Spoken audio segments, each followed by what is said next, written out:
today. The FBI now saying investigators do not believe there's, quote, any other danger to the community right now in Las Vegas. At this time, officials say there's no indication that this explosion was linked to ISIS. An investigation looking, though, into this attack, whether or not it was linked to the one we saw in New Orleans when a man drove a truck into a crowd of people in the early hours of New Year's Day, killing 15, injuring more than 30. And we're learning this morning that the suspects of both attacks had served at the same military base. This, according to ABC News, trying to determine the timing of that service at the same military base. Both men also happened to use vehicles rented from the Toro car rental marketplace in their respective attacks.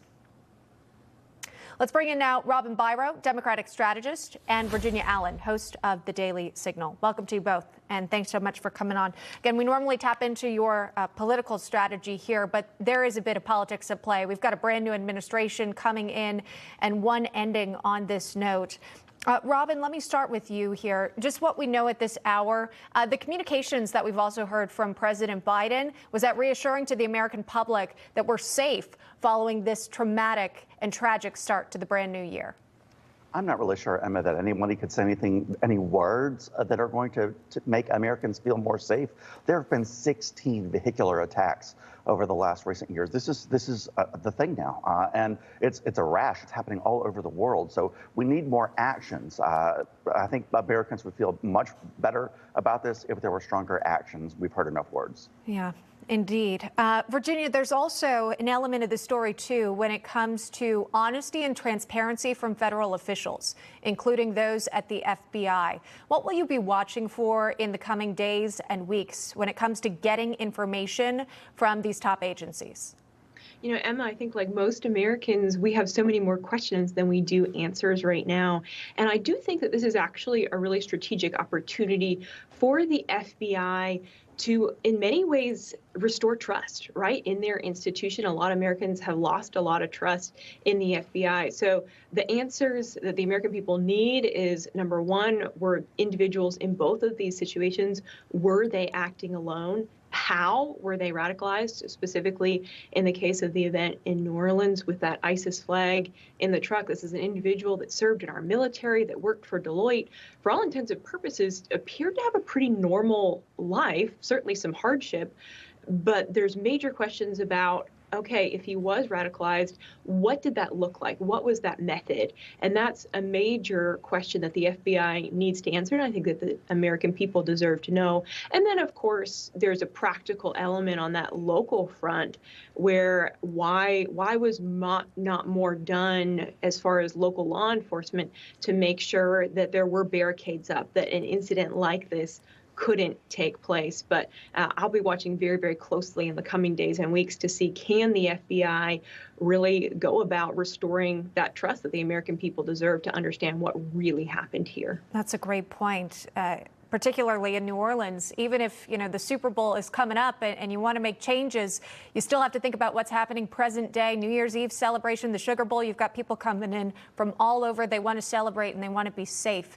And there was a failure there on New Year's Day. Robin, to Virginia's point about what's going on with some of our armed service members, I mean, these are individuals who are willing to fight for our country, the United States of America, and fight against terrorists across the globe. And yet now we're learning that there are two military veterans who would have wanted to inflict harm on American citizens potentially.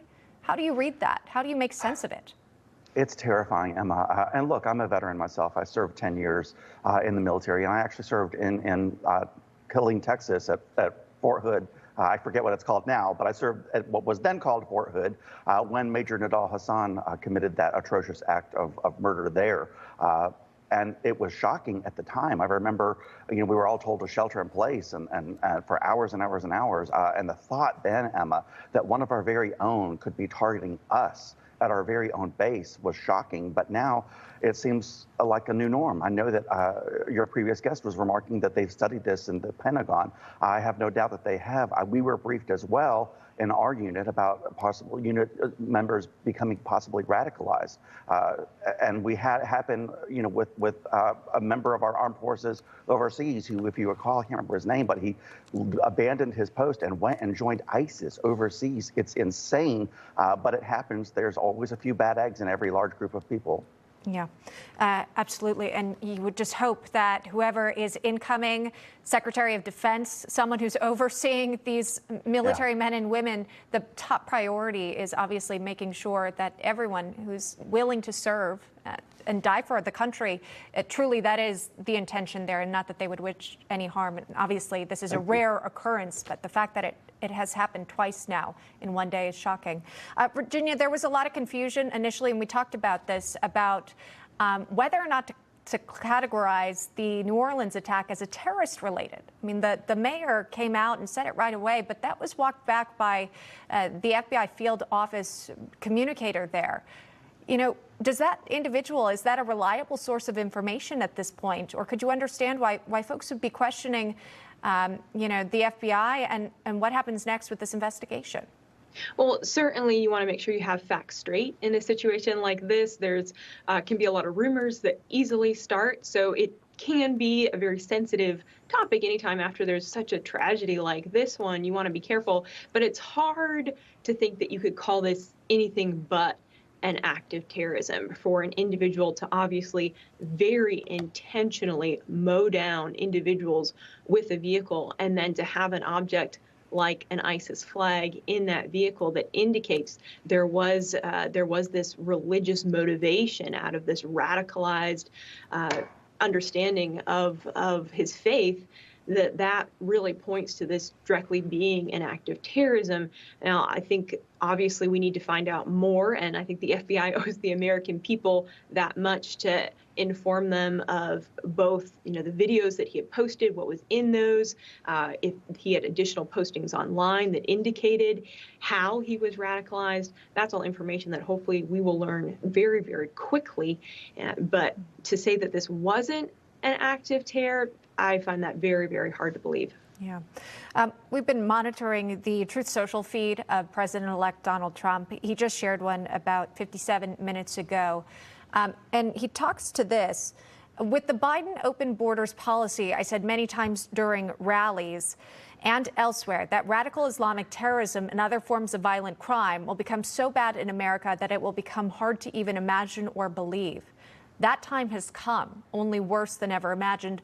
Joe Biden is the worst president in American history, a complete and total disaster. What he and his group of election interfering thugs have done to our country will not soon be forgotten. Robin, if I could just get your thoughts on that and just this threat that we've appeared to see throughout the years when it comes to not understanding where folks are coming from or what their intent truly is. Emma, for one thing, this is an unfortunate message that he's sending. I don't think that it should be politicized yet.